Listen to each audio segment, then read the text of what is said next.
Hello mga master! Welcome back again to our channel. Panibagong araw, panibagong kabanata na naman ang pagsamasamayin natin ngayong araw na ito. At kung bago ka sa ating channel, pag-click ang subscribe button and hit the notification bell para updated kayo sa ating mga susunod na videos.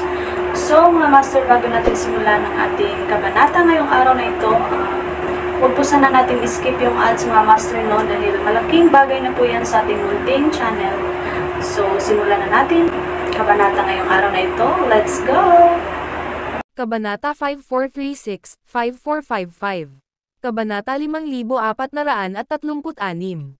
Holly Annor ay hindi agad umalis sa akademya kahit na matapos na makatakas si James.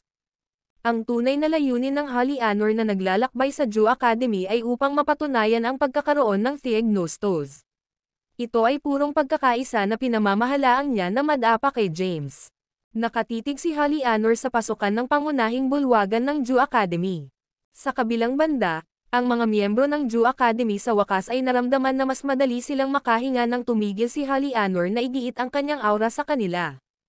Sinabi ni Lemuel ng malakas, lahat kayo ay maaaring magpatuloy sa iyong trabaho o tungkulin. Oo, Sir Lemuel. Panipi. Si Zimal at ang iba pang mga matatanda ay unti-unting umalis sa pangunahing bulwagan upang payagan sina Lemuel at Holly Annor ng ilang privacy. Lumakad si Holly Annor sa bulwagan, at sumunod si Lemuel sa likuran niya.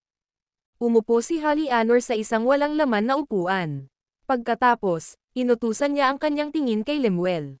Narito pa rin ako dahil nais kong magtanong ng higit pa tungkol sa Theognostos. Sinabi mo na nakatanggap ka ng gabay mula sa isa sa kanilang mga miyembro dati. Kung gayon, dapat mong malaman ang ilang mga bagay tungkol sa kanila, di ba? Umiling-iling si Lemuel. Talagang natanggap ko ang kanilang patnubay, ngunit hindi ko alam ang tungkol sa kanila. Alam kong marami silang karampatang magsasaka bilang kanilang mga miyembro. Gayun din, ang pinuno ng Theognostos ay isang Transcendental Bliss rango ng rango. Nakamit niya ang isang antas ng paglilinang na lumampas sa lahat ng aming umiiral na mga pangunawa at kaalaman. Panipi. Sinimulan ni Lemuel ang mga kwento sa pamamagitan ng paggamit ng sinabi ni James sa iba bilang batayan. Hindi ako napunta sa Theognostos, at hindi ko alam kung nasaan ito. Inatake at pinatay si James sa kanyang nakaraang buhay. Pagkatapos, siya ay muling nagkatawang tao bilang Saint of Theognostos. Si Holly Annor ay nag-furrow ng kanyang mga browser habang nakikinig siya kay Lemuel. Kung ang mga salita ni Lemuel ay totoo, kung gayon ang Theognostos ay isang puwersa na may bilang. Ito ay nangangahulugang problema para sa mga Yefteris kung mabilis nilang sinubukan na makuha si James. Gayunpaman, ang Yefteris ay nawala lamang sa kanilang 36 na payong, at ang karamihan sa mga primeval ay natutunan ng balita. Ano ang gagawin ng iba sa lahi ng Yeftero kung mananatili silang tahimik at walang gagawin tungkol sa pagkamatay ng kanilang mga kalalakihan? Si Holly Annor ay medyo nagkasalungat. Nadama niya na ang isyo ay lumampas sa antas ng kanyang awtoridad. Mabilis na napagpasyahan ni Holly Annor na oras na upang bumalik sa teritoryo ng Yefteris at ipagbigay alam sa kanilang pinuno para sa karagdagang mga aksyon. Ang pinuno ng lahi ng Yeftero ay isang pagkonsumo ng banal na celestial rango ng rango. Sinimulan na niya ang kanyang saradong pintuan ng pagmumuni-muni ng matagal na ang nakalipas, at ipinahayag lamang niya na wakasan ang kanyang pagsasanay matapos niyang maabot ang rango ng quasi-transcendental bliss. Maging si Holly Annor ay hindi pa nakilala ang kanyang pinuno sa ngayon. Paano nakilala ang prinsesa ng Glacium race kay James Caden mula sa Theognostos? Tanong ni Holly Annor. Paano ko malalaman? Nagkibit-balikat si Lemuel. Pinayagan ko lang si James Caden na sanayin sa Jew Academy dahil sa kanyang pakikipag-ugnay sa Theognostos. Iyon din ang dahilan kung bakit namin siya hinirang bilang isang nakatatanda sa kabila ng kanyang mababang rango ng paglilinang. Ang mga Yefteris ay hindi pa rin alam na si Lemuel ay naruroon sa labanan sa Glacium Holy Land. Itinago ni Lemuel ang kanyang aura, at hindi niya ginanap ang alinman sa kanyang mga kasanayan sa lagda noon. Ipinagpatuloy ni Lemuel, ang langit na lihim na pavilion ay isang mahiwaga at makapangyarihang samahan. Ang Pavilion Master ay tinawag din ang kanyang sarili na Panginoon ng madilim na daigdig. Marahil ang mga lihim na pavilion ay alam ang tungkol sa pagkakaroon ng Theognostos. Kung hindi man, bakit pipiliin nila ang sining ni James Tresencia bilang unang lugar sa ranggo ng supernatural signature skill? Panipi. Ibinaling ni Lemuel ang kanyang tingin kay Holly Anor. Sa ranggo ng mga kapangyarihan at paglilinang ni James, sa palagay mo ay mayroon siyang kakayahan o talento upang lumikha ng pinakamalakas na kasanayan sa lagda na maaaring talunin ang maraming iba pang mga nilalang mula sa madilim na mundo at hindi mabilang na mga eroplano. Itinaas ni Holly Anor ang kanyang mga browser. Sinasabi mo ba na nagmula ang Tresencia Confember Art mula sa Theognostos? Dahan-daang tumango si Lemuel. MHM. Hindi sa palagay ko ang isang petit celestial ranggo na tulad niya ay mayroong kung ano ang kinakailangan upang lumikha ng sining. Narinig ko si James ay nasa pinakamataas na ranggo lamang kapag pinakawalan niya ang pagkumpleto ng Tresencia sa arena ng Yefteris. Maaari bang tunay na master ng isang soberanong ranggo ang mga kapangyarihan ng nakaraan at sa hinaharap? Panipi. Ang video na ito ay edited by Urban Storytelling. Kabanata 5437. Holly Anor fell sa malalim na pag-iisip. Ang lahat ay tila mas may katuturan habang isinasaalang-alang niya ang mga salita ni Lemuel. Kung hindi ito para sa templo ng Theognostos, paano ang isang tao na tulad ni James ay nagtataglay ng napakalakas na kasanayan sa lagda? Ang madilim na mundo ay umiiral para sa higit sa mga ians. Hindi mabilang na mga bihasang magsasaka at kasanayan sa lagda ay ipinanganak sa rehiyon na ito sa oras na iyon. Ang nag-iisang paliwanag para sa sining ng Tresencia Comprehensive upang itaas ang ranggo ng supernatural signature skill ay nagmula ito sa Theognostos. Gayunpaman, ang langit na lihim na pavilion ay marahil ay hindi isiwalat ang anumang bagay dahil ang impormasyon tungkol sa pinuno ng Theognostos ay malamang na isang TOPLEVEL na lihim. Sa makatuwid, inihayag nila sa publiko na si James ang tagalikha ng Tresencia Comprehensive. Inisip ni Holly Anor na nalaman niya ang katotohanan ng lahat. Ang mga saloobin tungkol sa pagkakaroon ng Theognostos ay napuno ng Holly Anor na may malaking galit. Sa loob ng maraming taon, ang Yefteris ang pinakamalakas na grupo sa madilim na mundo. Bigla, nahaharap sila sa isang tila mas mabisang puwersa, ang templo ng Theognostos, na lumitaw na wala kahit saan. Mayroon pa bang ibang pagyuzisa? Tanong ni Lemuel.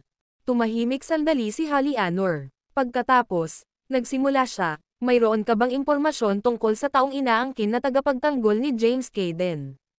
Ha? Tila nalilito si Lemuel. Pinag-uusapan ko ang taong nakipaglaban kay Saint Yui at kinuha ang 36 na payong, sabi ni Holly Anor. Alam ko lamang ang tungkol sa taong iyon. Nag-isip ng kaunti si Lemuel at nagpatuloy, siya ay isang miyembro ng lahi ng Flama, at dati siyang naging isang kilalang magsasaka noong nakaraan. Sa ilang sandali, sumali siya sa templo ng Theognostos. Simula noon, hindi siya gumawa ng anumang mga pagpapakita sa publiko. Kahit na hindi sinunod ni Lemuel si James sa teritoryo ng Flama race, gayunpaman narinig niya ang tungkol sa sikat, matinding labanan. Mula sa mga imahe ng broadcast, nakita din ni Lemuel kung paano inangkin ng Flamme cultivator na tagapagtanggol ni James. Sinubukan ni Lemuel ang kanyang makakaya upang gumawa ng isang nakakumbinsi na kwento sa kung anong maliit na impormasyon na mayroon siya. Kung iyon lang, marahil ay dapat mong umalis ngayon. Lemuel, sinabi ng maligaya, parang hindi ako masanay sa iyong aura. Tumayo si Holly Anor at nagbigay ng kaunting tumango. Salamat sa lahat ng impormasyon. Makikita kita sa paligid. Pagkatapos, ang Holly Anor ay nag-teleport at nawala mula sa lugar. Pinakawalan ni Lemuel ang isang malalim na buntong hininga. Sa kabutihang palad, ang kapwa ay pinamamahalaang upang mawala ng ligtas. Kung ang isang labanan ay nasira dito, maaari kong mapanatili siyang buhay kahit papaano, ngunit ang akademya ay walang alinlangan na masisira sa proseso. Habang nawala ang aura ng Holly Anor mula sa kanilang domain, ang mga miyembro ng Ju Academy ay naging materyal sa pangunahing bulwagan sa isa pa. Master, Sir Lemuel. Si Lemuel ay kumalas sa kanyang kamay nang walang pasubali. Alam ko na ang lahat ng mayroon kang maraming mga katanungan, ngunit pinakamahusay na hindi mo hinihiling ang iyong kaligtasan. Ang aming mga mundo at ang madilim na mundo ay malapit nang haharapin ang malaking pagbabago sa lalong madaling panahon. Ang pinakamahalagang bagay na dapat nating gawin ngayon ay upang mapagbuti ang paglilinang at kapangyarihan ng ating mga miyembro. Nakuha ko ang banal na kasulatan ng Genesis ng James Caden, at ilalagay ko ito sa aming silid-aklatan. Ang sinumang nag-ambag sa paglago at pag-unlad ng Jew Academy ay pinapayagan ang pag-akses sa banal na kasulatan. Nagpapatuloy si Lemuel, gayon din, ang pagkakakilanlan ni James ay ipinahayag sa mundo. Marami siyang mga kaaway mula sa kanyang nakaraan. Para sa lahat ng mga magsasaka o grupo na lumahok sa pagpatay kay James Caden sa panahon ng kanyang nakaraang buhay, ang aming mga miyembro ay lumayo sa mga taong iyon. Sa kanyang talento at kasanayan, si James ay malapit nang gumawa ng isang pagbalik. Sa oras na iyon, makakakuha siya ng paghihiganti at ibalik ang order sa maraming mga eroplano ng pagkakaroon. Panipi. Ang video na ito ay edited by Urban Storytelling. Kabanata 5438. Previously, naisip ni Lemuel na si James ay labis na ambisyoso nang ipinahayag niyang magdala ng pagbabago sa lahat ng iba't ibang mga eroplano, kabilang ang gitnang eroplano. Gayunpaman, ang kanilang paglalakbay sa madilim na mundo ay ganap na nagbago ng pangunawa ni Lemuel. Nasaksihan ni Lemuel kung gaano karami ang isang may talento na magsasaka na si James at kung gaano kabilis siya mag-advance sa mga ranggo. Kumbinsido siya na may reset ni James ang pagkakasunod-sunod ng kanilang mga mundo, at mangyayari ito sa lalong madaling panahon. Maraming mga grupo o lipi ang nagtakda ng mga base sa gitnang eroplano. Bagaman ang mga tao mula sa madilim na mundo ay bihirang dumating sa gitnang eroplano, ang karamihan sa mga pangunahing grupo mula sa madilim na mundo ay gayunpaman ay pinalawak ang kanilang impluwensya sa rehiyon na ito. Kung susubukan ni James na ibalik ang gitnang eroplano sa kautusan ng batas, hindi maiiwasang maapektuhan ang ilan sa mga plano o pag-aayos ng mga panguna sa mundo sa gitnang eroplano. Kasunod nito, malamang na makipag-away si James sa mga primevals, na hindi nasisiyahan sa kanyang mga aksyon. Ginagawa ni Lemuel ang lahat ng kanyang makakaya upang mapanatili ang Jew Academy at ang mga miyembro nito na makisali sa isang napipintong digmaan. Ang Genesis Path banal na kasulatan. Panipi. Ang iba ay nasa sabik na marinig ang tungkol sa banal na kasulatan. Gayunpaman, nag-teleport si Lemuel at nawala mula sa pangunahing bulwagan matapos mabigyan ng lahat ng kinakailangang mga babala. Si James ay naglalakbay sa mga rehiyon ng madilim na mundo ng mas mabilis hanggat maaari. Binago niya ang kanyang hitsura at itinago ang kanyang aura. Gumamit siya ng maraming mga runes ng Boundary Breaker at nagtapos sa isang malayong lokasyon. Dahil kailangan niyang bumalik sa kung saan siya nanggaling, si James ay walang pagpipilian kundi gumamit ng ilang higit pang mga run ng Boundary Breaker kahit na wala siyang naiwan. Ang mga runes ng Boundary Breaker ay napakabihirang at mahalagang mga item. Ang mga magsasaka lamang sa loob at higit sa banal na ranggo ng langit ay may kapangyarihan at paglilinang upang makabuo ng mga runes.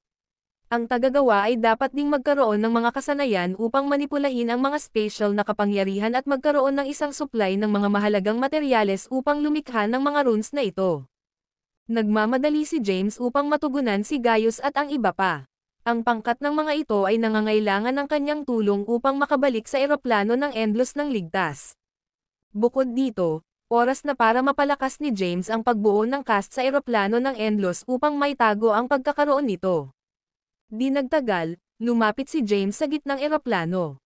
Pagkatapos, huminto siya sa isang lugar malapit sa eroplano ng Endless. Kalaunan, natagpuan ni Gaius at ang iba pa si James. Lahat sila ay naglakbay pabalik sa eroplano ng Endless.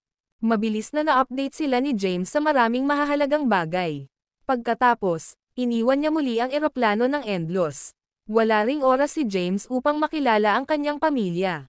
Huminto lamang si James sa labas ng eroplano ng Endless at pinalakas ang pormasayon na inilagay muli sa paligid nito. Sa pagsali ng mga inscription na ginagamit ni James, kahit na ang mga banal na kultura ng ranggo ng Celestial ay hindi makakakita ng lokasyon ng eroplano ng Endless kahit gaano kahirap ang hitsura nila. Sa kasamaang palad, hindi pa napagtanto ni James na kamakailan lamang ay iniwan ni Zizel ang eroplano ng Endless. Alam ni Zizel o Lady Wikalia ang eksaktong lokasyon ng eroplano ng Endless. Kahit na itinago ni James ang eroplano gamit ang kanyang mga kapangyarihan, maaari pa ring hanapin ni Lady Wikalia at ma-access ang eroplano ng Endless sa pamamagitan ng paggamit ng ilang mga trick.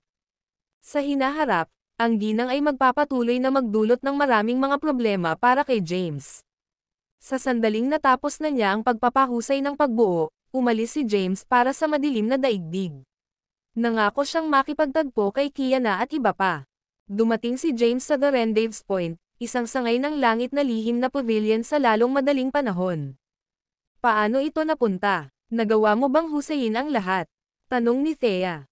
Umupo si James at sumagot, si Halianor, ang dakilang nakatatanda ng Yefteres, ay dumating sa Jew Academy hindi nagtagal matapos akong makarating doon. Nagawa ko lamang na lumayo sa pamamagitan ng paggamit ng mga tumatakbo na hangganan. Nagtataka ako kung tama ba ang akademya. Panipi. Ang isang maliit na nakasimangot na Christ na noo ni James. Ang video na ito ay edited by Urban Storytelling. Kabanata 5439. Ang huling bagay na nais makita ni James ay ang Jew Academy na nahaharap sa pagkawasak nito dahil sa pakikipag-ugnay sa kanila ni James. Sa pamamagitan ng paraan, sino ang namamahala sa pamamahala ng lugar na ito? Tanong ni James. Iyon ang magiging akin. Ang isang tao sa isang puting balabal na tila nasa kanyang mga 40s ay tumagal ng ilang hakbang. Ito ay isang kasiyahan na sa wakas ay makilala ka, James. Ang langit na lihim ng pavilion ay nagpadala sa amin ng isang mensahe. Matapos kang makatakas mula sa Jew Academy, iniwan ni Halianor Yeftero ang lugar sa lalong madaling panahon. Walang mga palatandaan ng anumang labanan na nangyayari sa akademya. Si James ay nadama ng bahagyang nalulugod nang marinig ang balita. Nagulat din siya sa kung gaano kahusay ang mga makalangit na lihim ng komunikasyon ng pavilion na naibalik ang balita. Ang kanilang punong tanggapan ay pinamamahalaang upang tipunin ang impormasyon at mabilis na magpadala ng pag-update dito. Marahil ay may mga miyembro ng langit na lihim na pavilion na nagpasok ng Jew Academy at nanatili doon bilang mga impormante. Ako si Lavrenti Mayan. Ang lalaki ay naibin kay James. Natanggap ko rin ang mga tagubilin upang dalhin ka sa punong tanggapan kung nais mong pumunta doon. Kailan mo nais bisitahin ang punong tanggapan ng langit na pavilion? Pumunta tayo doon kaagad. Nakarating si James sa kanyang mga paa. Ang tunay na pagkakakilanlan ni James ay nakalantad sa mundo.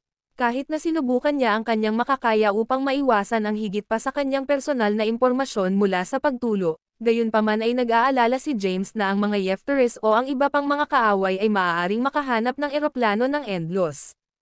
Mapanganib si Thea kung nalaman ng mga taong iyon ang kanyang pakikipag-ugnay kay James. Ang mga Mevriers ay hindi maiiwasang may drag din sa gulo na ito. Dapat makuha ni James ang mga primitive na inskripsyon na kabilang sa tatlong natitirang elemental na primevals sa lalong madaling panahon. Kung maaari niyang lumikha ng elemental na sumpa at pagalingin ang Cairo, maaaring literal na makukuha ni James ang anumang mga primeval mula sa madilim na daigdig sa tulong ni Cairo. Oo naman, sundan mo ako. Pinagsama ni Lavrenti ang isang airship at sumakay sa barko. Sumunod si James at ang iba pa sa likuran niya. Habang nagsimulang mag-gliding ang airship, naglalakbay ito ng paulit-ulit sa pamamagitan ng paggawa ng paulit-ulit na pagtalon ng puwang. Ang bawat paglukso ay katumbas ng distansya na maaaring maglakbay sa pamamagitan ng paggamit ng isang mini border breaker ron. Maya-maya, napansin ni James ang kakaiba. Hindi ba tayo pupunta sa punong himpilan ng langit na lihim na pavilion? Bakit tayo naglalakbay sa direksyon ng gitnang eroplano? Nasa peripheral na mga rehiyon ng gitnang eroplano, tanong ni James. Nagbigay si Lavrenti ng isang mababang chuckle. Walang sino man ang nagsabi na ang punong himpilan ng langit na pavilion ay matatagpuan sa madilim na daigdig. Sa katunayan, ang aming punong tanggapan ay matatagpuan sa gitnang eroplano. Kaunti lamang ang mga piling mula sa mga pangunahing grupo ng mga primeval na may kamalayan sa impormasyong ito. Si James ay may hitsura ng pagkalito sa kanyang mukha. Bilang tagapagtatag ng Supremacium, naisip ni James na alam niya ang lahat tungkol sa gitnang eroplano o kung ano ang nangyayari sa loob at sa paligid ng lugar. Gayunpaman, wala siyang ideya na isang maimpluwensyang at lihim na ahensya ng intelihensya tulad ng mga langit na lihim na pavilion ay nagtayo ng base sa gitnang eroplano. Sa lalong madaling panahon sapat na, ang airship ay pumasok sa puwang ng gitnang eroplano. Pupunta sila sa direksyon ng isang hindi nakakagulat na universo. Nararamdaman ni James ang aura ng mga magsasaka na may mga ranggo sa loob at sa ibaba ng ranggo ng Diyos na Diyos sa loob ng universo. Gayunpaman, habang ang airship ay dumaan sa mga layer ng pagbuo sa paligid ng universo, maaaring makita ni James ang isang bahagyang pagbabago sa espasyo sa paligid niya habang nadama nilang mas nagpapatatag. Sa huli, nakarating sila sa isang kapatagan sa tabi ng isang bulubunduking lugar. Iyon ang punong himpilan ng langit ng pavilion. Panipi. Ibinaling ni Lavrenti ang kanyang mga mata sa mga espiritual na bundok sa malayo. Hindi ko na binisita ang punong tanggapan ng maraming taon. Samantala, sinubukan ni James na suriin ang kanyang paligid sa pamamagitan ng pagpapakawala ng kanyang zen. Sa kanyang sorpresa, natagpuan ni James na ang pinakamalayo sa kanyang zen ay maaaring maglakbay ay ilang daang metro ang layo sa kanya. Ang isang napakalawak na enerhiya ay pumipigil sa kanyang zen mula sa pagpapalawak pa. Sumama ka sa akin. Pinangunahan ni Lavrenti si James at ang iba papatungo sa pangkat ng mga matataas na bundok na matatagpuan hindi masyadong malayo. Ang video na ito ay edited by Urban Storytelling. Kabanata 5440. Habang lumapit sila sa mga makalangit na lihim na punong tanggapan ng pavilion, nakikita ni James ang maraming mga gusali na itinayo sa loob ng lugar. Nakita din ni James ang mga taong mabilis na lumilipad sa himpapawid, na tila nasasakop sa bawat isa sa kanilang mga pagkakamali. Si James ay lumaki ng labis tungkol sa tagapagtatag ng langit na lihim na pavilion. Ang taong iyon ay dapat na may kakayahang at may talento na nilikha ang samahang ito. Tiningnan ni James si Lavrenti at tinanong, gaano katagal na itatag ang mga langit na lihim na pavilion? Gayun din, paano nauna ang iyong pangkat sa unang lugar? Ngumiti lamang si Lavrenti nang hindi nag-aalok sa kanila ng anumang paliwanag. Di nagtagal, ipinakita ni Lavrenti si James at ang kanyang mga kasama sa pangunahing bulwagan na matatagpuan sa itaas ng isa sa mga espiritual na bundok.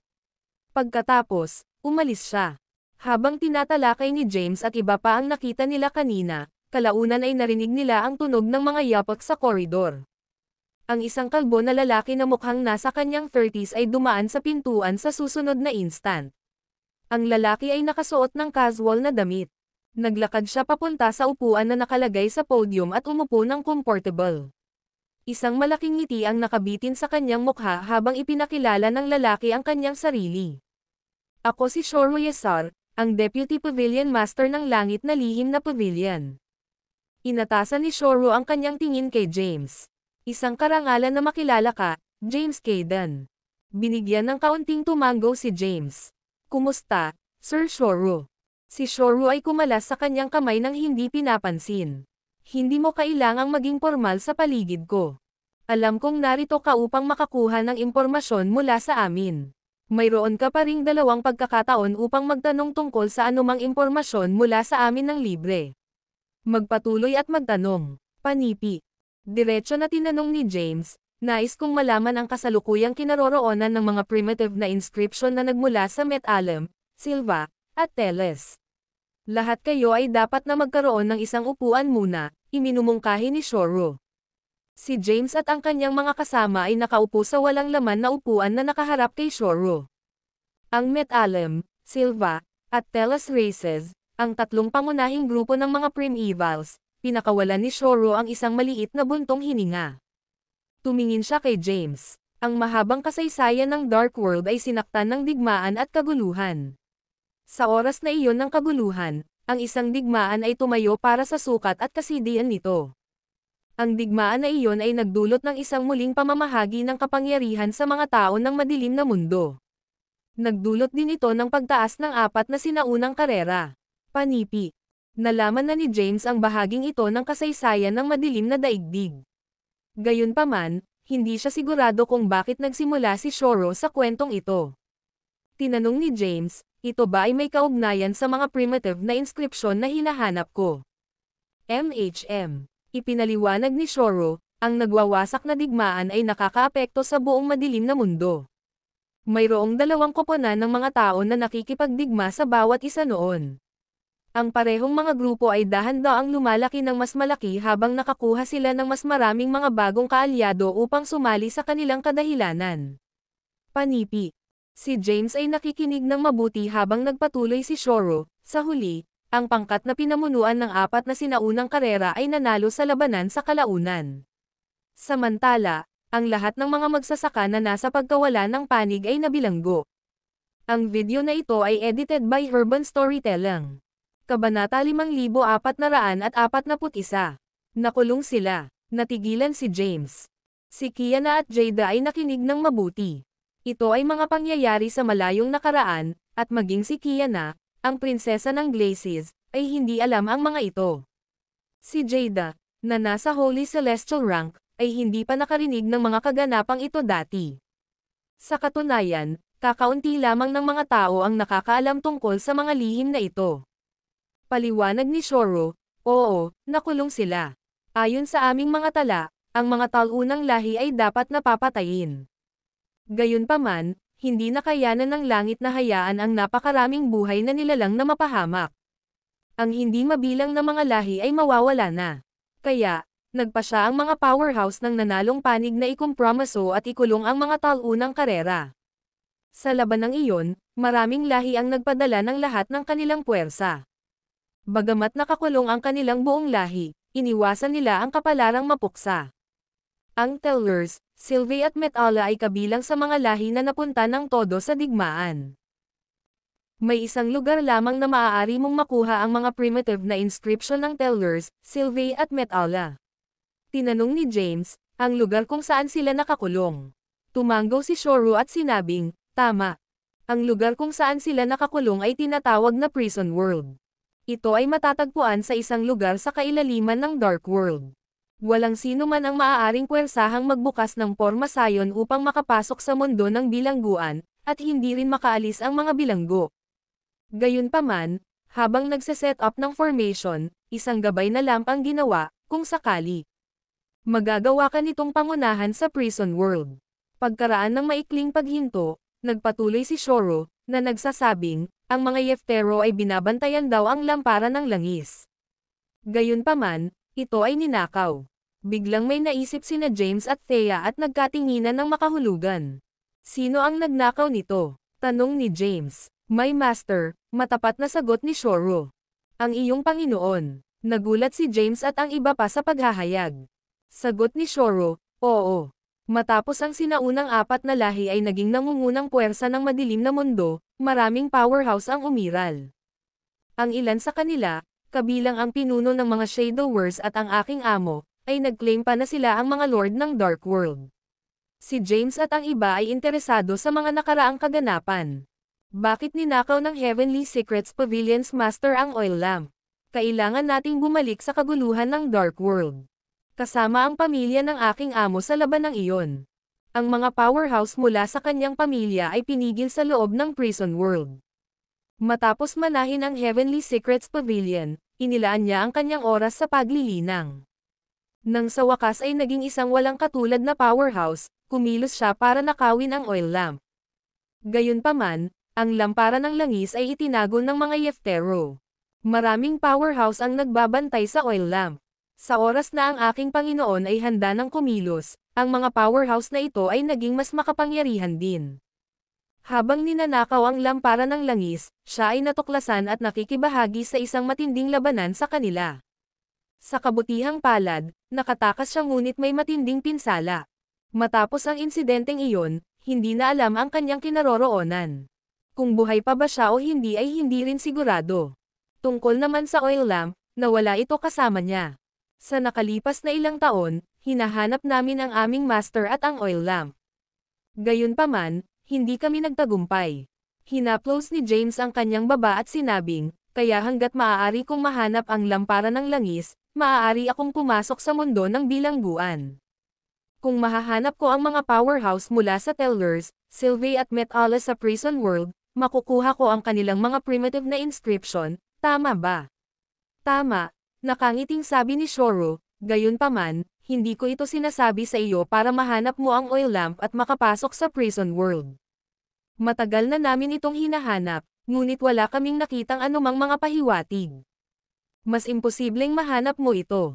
Kung gayon bakit mo sinabi sa akin ang tungkol dito? Dahil humingi ka ng impormasyon.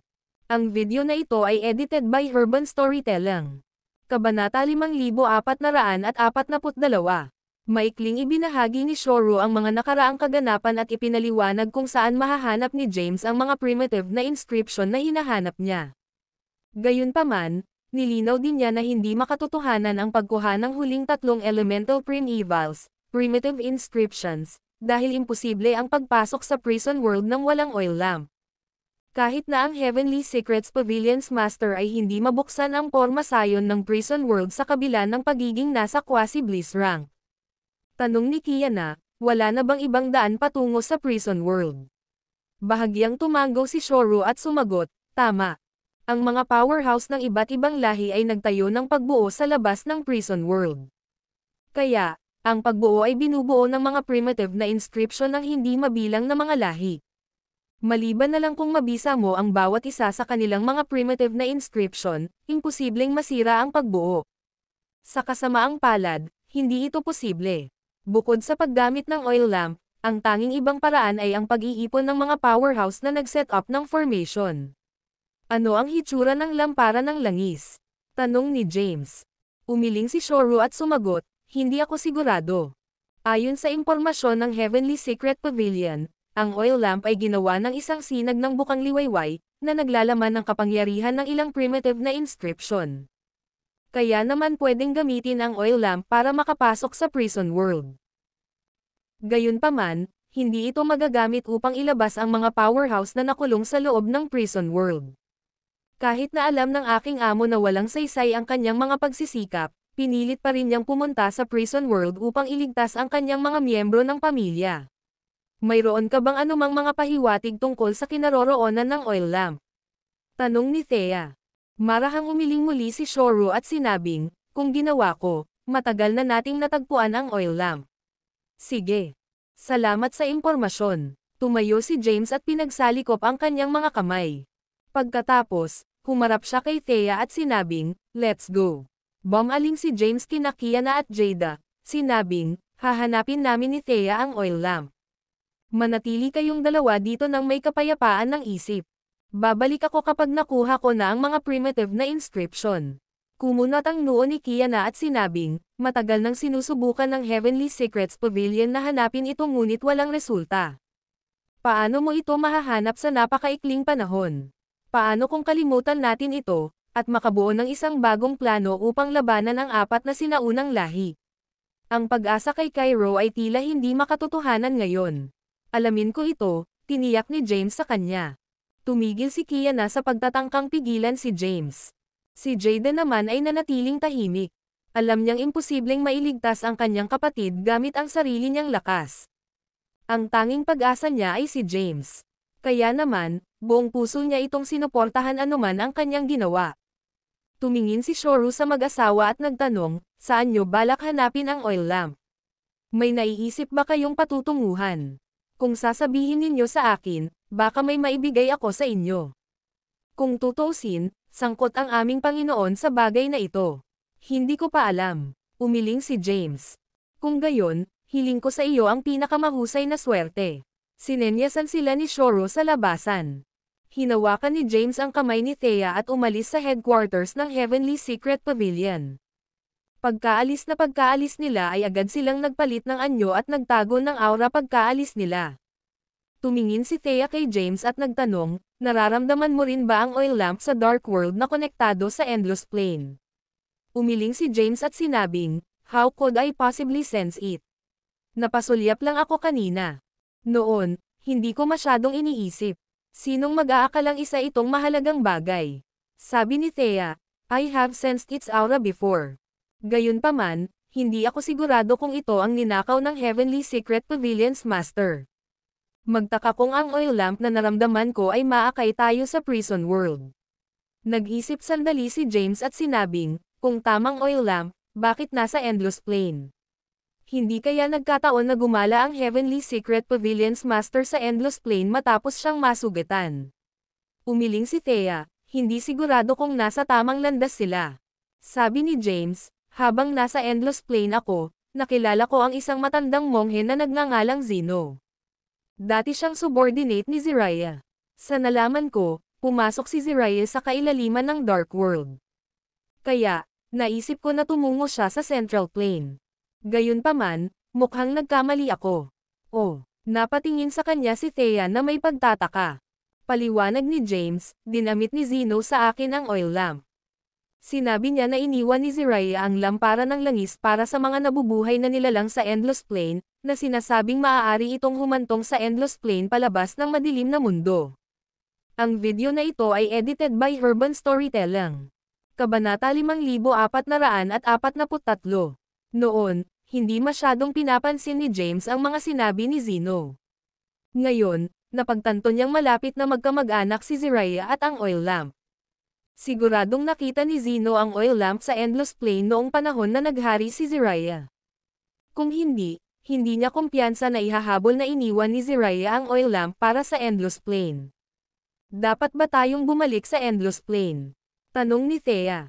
Tumango si James at sumagot, "Ye." Matagal nang nawala si Jiraiya, ngunit wala pang balita tungkol sa kanya sa Central Plane. Si Zavis at ang iba ay lumahok sa pagtatasa ng disipulo ng Jew Academy noong nakaraan.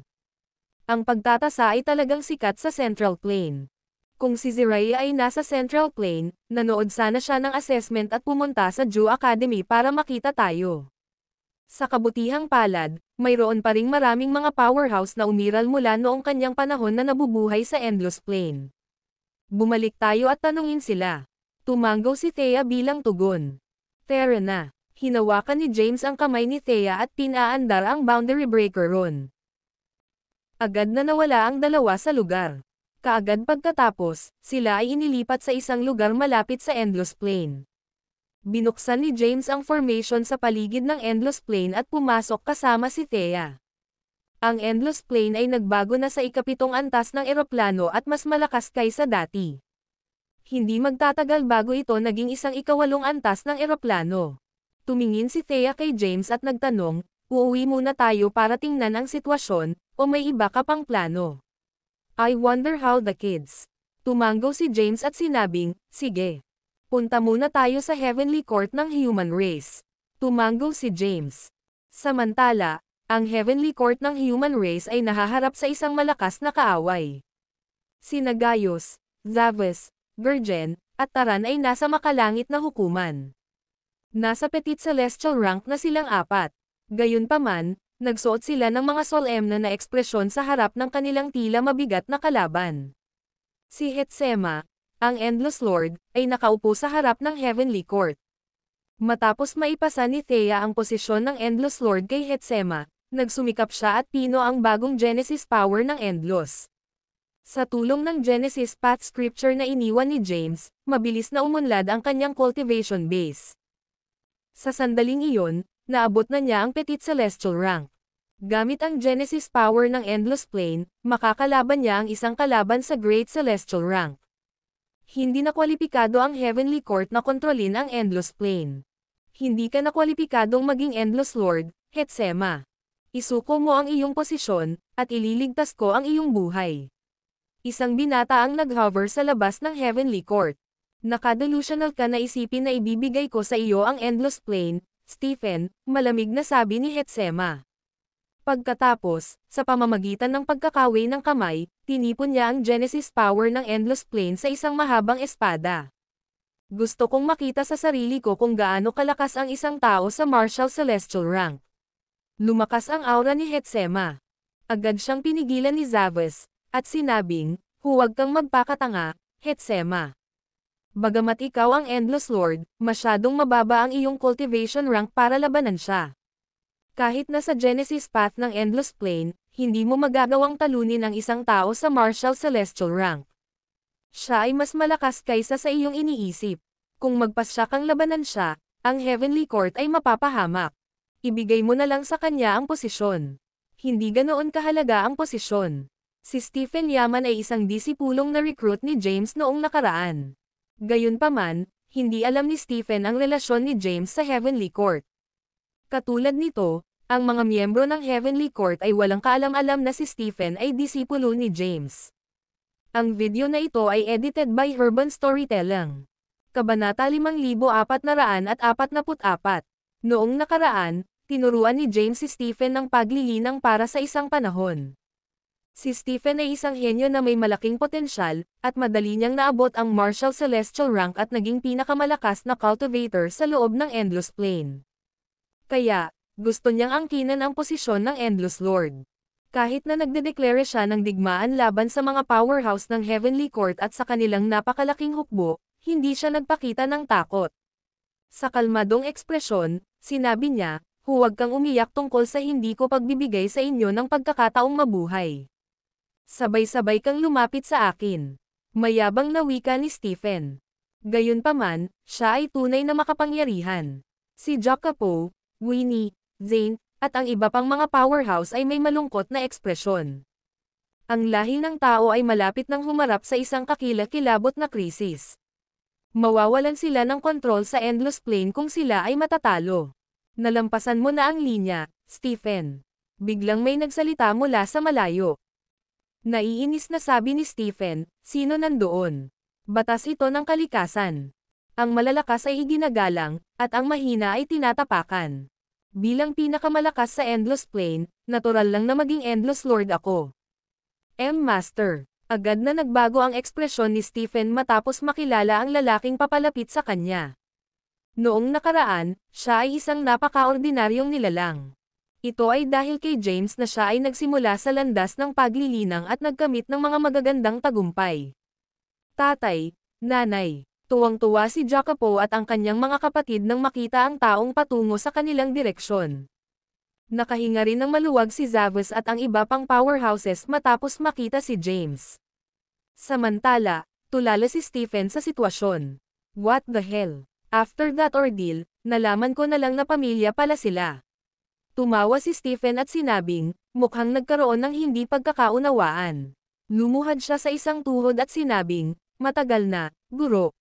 Bahagyang tumango si James at sumagot, "Maaari kang bumangon." Isang kontentong ngiti ang nabuo sa mukha ni James matapos niyang maramdaman na pumasok si Stephen sa Martial Celestial rank. Iniskan ni Stephen si James gamit ang kanyang Zen at laking gulat niya nang malaman na nasa late stage lang si James ng Petit Celestial rank. Ang una niyang impresyon kay James ay talagang makapangyarihan siya.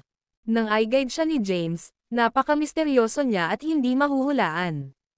Noon, hindi man lang naramdaman ni Stephen ang cultivation rank ni James. Ang alam lang niya ay makapangyarihan si James at may nakakatakot na supernatural power. Kahit ngayon, nakaramdam pa rin siya ng paghanga sa supernatural power ni James. James, isang lalaking nakatand na nakasuot ng battle armor ang lumapit at tuwang-tuwa na sumigaw, "Sa wakas nakabalik ka na." Bahagyang sinuntok ni James ang dibdib ni Henry at nakangiting sinabi, "I haven't seen you in forever." "Kamusta ka, Henry?" Nakangiting sagot ni Henry, "Ayos lang ako. Ang Heavenly Court ay medyo mapayapa, at wala akong masyadong gagawin, maliban sa pagbutihin ang aking cultivation rank." "Anong nagpabalik sa iyo dito, James?" tanong ni Zavos. Sumagot si James, "Bumalik ako para mangalap ng ilang impormasyon. Ang dahilan kung bakit sila bumalik sa Endless Plane ay upang tanungin ang mga powerhouse na nakaligtas sa panahon ni Emperor Raya tungkol sa oil lamp, umaasang makakalap sila ng higit pang impormasyon." Diretso ang tanong ni James, "Nakakita ka na ba ng mahiwagang oil lamp noon?" Gulat na tanong ni Zavos, "Isang oil lamp? Pinag-uusapan mo ba ang guiding lamp na iniwan ni Emperor Rye?" "Hindi ako sigurado. Sabihin sa akin ang higit patungkol sa gabay na lampara." Hindi sigurado si James kung iisa ang pinag-uusapan nila. Ipinaliwanag ni Zavos, noong unang pagsalakay ng Emmer Army, malubhang nasugatan ni Emperor Rye ang kanilang Great Commander. Pagkatapos, hinabol niya ang dakilang commander hanggang sa pinakamalalim na bahagi ng madilim na mundo. Nag-iwan siya ng oil lamp bago umalis. Sinasabing ang lampara ay nagbibigay liwanag sa madilim na mundo. Pagkaraan ng ilang sandali na huminto, nagpatuloy si Zavos, na nagsasabi, "Gayunpaman, ito ay kapaki-pakinabang lamang para sa mahihina.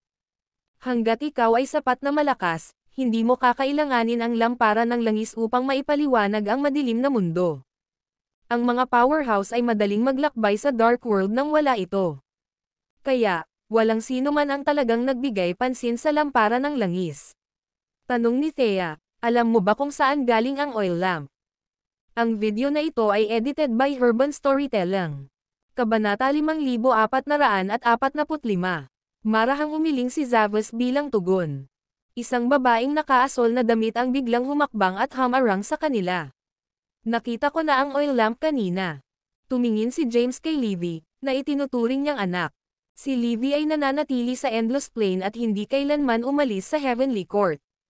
Ipinaliwanag niya, sa unang labanan laban sa Emmer Army, si Emperor Raya ay nagpatawag ng isang oil lamp at ginamit ito upang maipaliwanag ang larangan ng digmaan. Gamit ang oil lamp, nagbigay siya ng tumpak na direksyon sa Endless Army at pinilit ang Emmer Army na umatras. Pinatawag niya ang oil lamp. Kumunot ang noo ni James at nagtanong, ibig bang sabihin ay si Emperor Raya ang may hawak ng oil lamp? Umiling si Livy at sinabing, hindi ako sigurado. Dapat mong tanungin ang iyong master ng Emmer Island. Marahil ay alam niya ang isa o dalawang bagay tungkol dito. Ang iyong master ng Emmer Island, si Winton, ay nanatili sa Endless Plane, na gumagawa ng mabubuting gawa upang mabayaran ang pinsalang idinulot nila sa nakaraan. Tumingin si James kay Thea at sinabing, dito ka muna. Pupuntahan ko si Winton. Bahagyang tumango si Thea bilang tugon. Iniskan ni James ang Endless Plane kung nasaan si Winton. Matapos mahanap si Winton, nawala siya sa Heavenly Court. Sa isang tiyak na universo sa loob ng Endless Plane, mayroong isang napakaordinaryong planeta. Ang sibilisasyon sa planeta ay hindi maunlad. Mas primitive pa ito kaysa sa Earth bago ang teknolohikal na panahon. Malayo pa sila sa pagpasok sa panahon ng paglilinang, at maging ang mga buhay na nilalang ay mga ordinaryong mortal pa rin. Sa isang partikular na bansa sa planeta, mayroong isang klinika na may napakahabang pila na naghihintay para magpatingin sa doktor. Isang lalaki at babae ang hindi mapakali sa klinika upang gamutin ang kanilang mga pasyente. Tahimik na sumulpat si James sa loob ng klinik. Pagharap niya ay agad siyang napansin ng lalaki sa loob ng klinik. Naramdaman din ng babae si James. Sumugod ito sa kanya at masayang sumigaw, James, bumalik ka. Ang babae ay walang iba kundi si Zella, na may kakayahang makahula at nakakakita ng mga sulyap sa hinaharap. Sarado na tayo. Balik ka bukas. Kinalat ni Winton ang pila sa labas ng klinik at saka isinara ang pinto. Lumapit siya kay James at nakangiting sinabi, matagal na kitang hindi nakikita. Bahagyang tumango si James at sinabing, yeah. It's been a while since we last met. So, anong nagdala sa'yo dito? Tanong ni Winton. Si Winton ay naglalakbay sa paligid ng Endless at maraming alam tungkol sa eroplano. Alam niyang matagal nang wala si James sa Endless Plane. Dapat may nangyari para bigla siyang bumisita. Sabi ni James, maghanap tayo ng mauupuan. Sige, tumango si Winton. Pumunta silang tatlo sa isang ordinaryong restaurant para mag-chat. Hindi mabilang na inumin at pampaganya ang nakahain sa kanilang mesa. Umupo si James at Winton sa tapat, habang si Zella naman ay tumabi. Lumingon si James sa gilid at sinabing, please have a seat as well, Zella. Lumingon si James sa gilid at hinimok si Zella. Okay. Umupo si Zella. Bumalik si James kay Winton at nagtanong, kumusta ka nitong mga nakaraang taon? Sumagot si Winton, naglalakbay ako sa Endless Plane at gumagawa ng mabubuting gawa upang mabayaran ang pinsalang ginawa ng Emmer Island. Pagkaraan ng ilang panahon, nasanay na ako sa ganitong buhay. Tumingin sa kanya si James at sinabing, nakikita kong hindi ka pa gaanong umuunlad sa iyong paglilinang. Wala ka pa sa sovereign rank. Ang video na ito ay edited by Urban Storytelling. Kabanata 5446. Nang oras na ang lumipas, ang ranggo ng paglilinang ni Winton ay hindi napabuti ng malaki at hindi pa rin pumasok sa pinakamataas na ranggo. Haha, chuckled ni Winton at sinabi, may iba pang mga bagay na mas mahalaga kaysa sa ranggo ng paglilinang. Panipi. Oh, ganyan ba? Tiningnan ni James ang kanyang pagyuzisa at tinanong, ano ang maaaring maging mas mahalaga? Ilang beses na tinapik ni Winton ang kanyang ulo at sinabing, mental fortitude. Maaari kong maabot ang napakataas na ranggo agad kung nais ko. Hindi pa tinuloy ni James ang paksa. Alam niya na maraming mga paraan upang linangin. Hindi alintana kung aling landas ang kinuha ng isa, sa huli ay humantong ito sa parehong patutunguhan. Binago niya ang paksa at sinabi ang kanyang layunin sa pagbisita. Dumating ako upang tanungin ka ng ilang mga bagay. Alam mo ba ang tungkol sa lamparan ng langis ni Emperor Rye? Lamparan ng langis ng Emperor Rye. Natigilan si Winton sa tanong. Hinanap niya ang kanyang mga alaala para sa isang habang, pagkatapos ay sumagot, naaalala ko ang tungkol sa isang lamparan ng langis. Kapag nakilahok ako sa pag-atake sa eroplano ng Endlos, nilagyan na ako ng ilang kaalaman sa mga powerhouse ng iyong eroplano, lalo na si Emperor Raya. Mula sa alam ko, mayroon talaga siyang isang mahiwagang lamparan ng langis sa kanyang pag-aari. Matagal na niyang sinusubukan na pinuhin ito, ngunit tila hindi siya nagtagumpay. Panipi. Alam mo ba ang pinagmulan ng lamparan ng langis? Tanong ni James. Umiling-iling si Winton bilang tugon. Nagtanong si James ng ilang higit pang mga katanungan, ngunit si Winton ay walang mga sagot na hinahangad niya. Bagaman hindi malaman ni James kung saan nagmula ang lamparan ng langis, napatunayan niya na si Ziraya ay may lamparan ng langis. Nagsimula siyang magtaka kung bakit iniwan ni Ziraya ang lamparan ng langis sa madilim na mundo na kumukonekta sa eroplano ng Endlos nang ang kanyang paunang layunin ay pinuhin ito. Tiningnan ni James si Zella at tinanong, maaari mo bang gamitin ang iyong makahulang kakayahan upang mahanap ang kinaroroonan ng lamparan ng langis? Noong nakaraan, sinakripisyo ni Zella ang kanyang makahulang kakayahan upang matulungan si James na maibalik ang kanyang naputol na potensyal. Maya-maya, tinulungan siya ni James na maibalik ang kanyang kakayahang makahula. Maaari kong subukan. Tumanggaw si Zella at ipinikit ang kanyang mga mata. Ang ilang mga sitwasyon ay mabilis na sumabog sa kanyang isipan. Makalipas ang ilang sandali, binuksan niya ang kanyang mga mata at tumingin kay James. Umiling-iling siya at sinabing, hindi maganda. Ang nakikita ko lang ay kadiliman. Sige, nahulaan na ni James ang gayong kinalabasan dahil ang lamparan ng langis ay dapat na nauugnay sa ilang mga talagang komplikadong mga lihim. Bagaman may kakayahan si Zella, ang kanyang ranggo ng paglilinang ay masyadong mababa upang makakuha ng pananaw sa kinaroroonan ng lamparan ng langis. Bakit mo hinahanap ang lamparan ng langis? Nagtataka si Winton. Sumimangot si James at sumagot, nakatagpo ako ng ilang problema. Agad kong kailangan upang mahanap ang lamparan ng langis upang makakuha ng ilang mga bagay-bagay. Kung hindi, hindi ko magagawang magawa ang anuman sa gitnang eroplano at madilim na mundo. Panipi. Matapos maunawaan ang sitwasyon, sinabi ni Winton, nakalulungkot, ngunit hindi ko alam ang tungkol sa lamparan ng langis. Humingi rin ng paumanhin si Zella, pasensya na hindi ako makakatulong, James. Inihayag ni James ang kanyang kamay at sinabing, mabuti. Mayroon pa akong ibang mahahalagang bagay upang husayin, kaya aalisin ko. Pagkatapos magsalita, tumayo siya at nawala mula sa lugar. Tumayo si Winton at tumingin sa layo sa pamamagitan ng isang window. Tiningnan siya ni Zella at tinanong, may bagay ba? Nag-iingat na ako para sa mga kasalanan ng Emmer Island, at hindi na may utang sa eroplano ng Endlos. Panahon na upang galugarin ko ang malawak sa labas ng mundo. Nakatitig si Winton sa malayo sa isang tinukoy na ekspresyon. Bigla, ang kanyang mental na lakas ng isip ay lumipat, at ang kanyang aura ay lumakas. Kaagad pagkatapos, gumawa siya ng isang tagumpay sa kanyang ranggo ng paglilinang. Samantala, bumalik si James sa korte ng langit matapos mabaigo na magtipon ng kapaki-pakinabang na impormasyon. Ang video na ito ay edited by Urban Storytelling. Kabanata 5447. Pagkatapos na bumalik sa korte ng langit, tinanggihan ni James ang mga panauhin at nakipagpulong kay Thea sa likuran ng isang manor. Hindi mo ba nabanggit ang senseng ng aura ng lamparan ng langis bago? Maaari mo bang maramdaman ngayon? Tanong ni James na may nakasimangot. Maaari kong subukan, sagot ni Thea, pagkatapos ay umupo sa isang posisyon ng lotus. Inilabas niya ang kanyang zen sa paligid at pinayagan itong gumala sa madilim na mundo. Alam ni James na aabutin ng ilang sandali para sa mga resulta. Sa gayon, tumayo siya at nagtungo sa Cumulus Palace ng langit. Hindi mabilang na mga powerhouse ng lahi ng tao ay nagtipon na sa loob ng palasyo ng Cumulus. Tatay, Master, nang lumitaw si James, binati siya ng mga powerhouse. Inayos ni James ang kanyang mga mata sa isa sa mga powerhouse. Stephen. Sumagot si Stephen, oo, Master.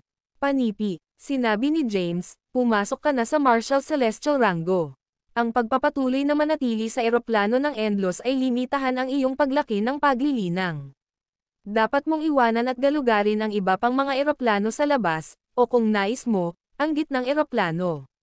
Panipi. Nag-set up si James ng isang pormasayon sa paligid ng eroplano ng Endlos.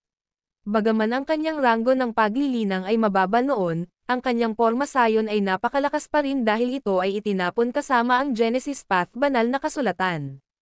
Kahit na ang isang powerhouse sa Marshal Celestial Rango ay hindi masisira ang pagbuo maliban kung pinagkadalubhasaan niya ang Genesis Path banal na kasulatan. Matapos malaman kung gaano kalakas si Stephen, nais ni James na hayaan si Stephen na umalis sa eroplano ng Endlos. Talaga, ang mukha ni Stephen ay naiilawan ng kagalakan. Alam na niya ang tungkol sa mga eroplano sa labas. Gayunpaman, mayroong isang pormasayon sa paligid ng eroplano ng Endlos, na pumipigil sa kanya na umalis. Siya ay nasa sabik na payagan na umalis sa eroplano ng Endlos upang galugarin. Tumanggo si James at sinabing, oo. Gayunpaman, kahit saan ka pupunta, tandaan na ikaw ay isang tao mula sa eroplano ng Endlos. Ang eroplano ng Endlos ay iyong tahanan. Inaasahan kong mag-aakyat ka kapag ang eroplano ng Endlos ay nahaharap sa mga paghihirap sa hinaharap. Ipinangako ni Stephen, huwag kang mag-alala, Master. Tiyak na protektahan ko ang eroplano ng Endlos mula sa panganib. Magpatuloy. Si James ay kumalas sa kanyang kamay, at isang puwang ang lumitaw sa pagbuo sa paligid ng eroplano ng Endlos. Mabilis na umalis si Stephen nang walang pag-aalangan. Nawala siya mula sa kanilang paningin, ngunit ang boses niya ay sumigaw sa bulwagan. Susubukan kong maabot ang mahusay na mga nagawa sa mga eroplano sa labas, Master. Tumahimik ang boses niya at dahan-daang kumupas. Tiningnan ni James ang kanyang mga kakilala sa bulwagan at walang hininga na walang magawa. Hindi niya sinabi sa kanila at lumingon na umalis. Walang saysay na sabihin ngayon. Siya ay nasa malaking problema, at kung hindi niya ito malulutas, ang eroplano ng Endlos ay may drug sa panganib. Ang kanyang mga kakilala ay papatayin, at wala sa kanila ang magkakaroon ng pagkakataon na muling makarinag. Bumalik si James upang makipagkita muli kay Thea. Nanatili siya malapit sa kanya, pinoprotektahan siya habang hinanap niya ang lampara ng langis. Sa sandaling iyon, hinahanap ni Thea Zen ang madilim na daigdig.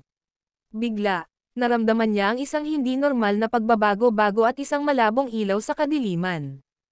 Nariyan ka. Agad niyang inalis ang kanyang Zen at tumayo ng excited. Natagpuan ko ito. Panipi. Ang video na ito ay edited by Urban Storytelling. Kabanata 5448. Thea beamed na may maliwanag na ngiti, tulad ng isang maliit na batang babae na nakahanap ng isang bagay na kawili-wili. Masaya siyang tumalon, at ang kanyang mahabang itim na buhok ay sumayaw sa hangin. Nakahinga din si James. Ngayon na natagpuan nila ang lampara ng langis, ang kanyang mga susunod na hakbang ay magiging simple. Kailangang hanapin niya ang lampara ng langis, gamitin ito upang makapasok sa mundo ng bilangguan, at pagkatapos ay hanapin ang mga powerhouse ng Tellers, Sylvae, at Metala. Kapag natipon niya ang mga primitive na inskripsyon ng 5 elemental na primevals, sa wakas ay makakapagaling siya sa Cairo. Matapos mabawi, ang Cairo ay nasa ranggo ng Quasi-Bliss. Walang mag-alala si James sa tulad ng isang powerhouse na kasama niya. Gayunpaman, kailangan pa rin niyang mapabuti ang kanyang ranggo ng paglilinang ng mabilis. Sa pamamagitan lamang ng pagiging mas malakas maaari niyang maprotektahan ang kanyang sarili. Mahal, hahanapin natin ang lampara ng langis ngayon. Mabilis itong gumagalaw sa madilim na mundo at lilito sa ibang lugar sa lalong madaling panahon. Nag-aalala ako na mawawalan ako ng track. Sabik na sinabi ni Thea. Sige, tumanggo si James. Pagkatapos, iniwas niya ang kanyang kamay at tinawag ang ilang mga inskripsyon. Matapos mawala ang mga inskripsyon, kinuha ni James ang kamay ni Thea at umalis sa lugar. Hindi sigurado kung kailan sila babalik, kaya iniwan niya ang ilang mga inskripsyon na maaaring magamit upang iwanan ang eroplano ng Endlos. Ang mga malakas at maswerteng sapat ay magkakaroon ng pagkakataon na makahanap ng mga inskripsyon at iwanan ang eroplano ng Endlos. Ayaw ni James na pigilan ang mga powerhouse ng Endlos. Kaya, Nag-iwan siya ng isang paraan para umalis sila sa Endlos at galugarin ang labas ng mundo. Bago umalis, nag-iwan ng mensahe si James para sa Korte ng Langit. Si Thea at ako ay umaalis sa eroplano ng Endlos. Nag-iwan ako ng ilang mga inskripsyon. Ang sinumang pumapasok sa Martial Celestial Rango ay makakahanap ng mga ito. Sa pamamagitan ng paghiram ng mga kapangyarihan ng mga inskripsyon, maiiwan mo ang eroplano ng Endlos at magtungo sa mga eroplano sa labas. Panipi. Ang kanyang tinig ay lumusot sa Korte ng Langit. Samantala, nakarating na sina James at Thea sa madilim na mundo na konektado sa eroplano ng Endlos. Ganyan iyon. Itinuro ni Thea ang kadiliman. Si James ay nagsumite ng isang boundary breaker rune upang matulungan silang maglakbay. Medyo naka-off kami. Matapos gamitin ang boundary breaker rune, lumitaw sina James at Thea na malapit sa lamparan ng langis. Gayunpaman, bahagyang naka-off track sila. Hinawakan niya ang kamay ni Thea at nagsimulang lumipat sa direksyon ng lamparan ng langis. Itinuro ni Thea ang nauna sa kanila at sinabing, nasa lugar na iyon. Nararamdaman kong napunta ito sa direksyon na iyon.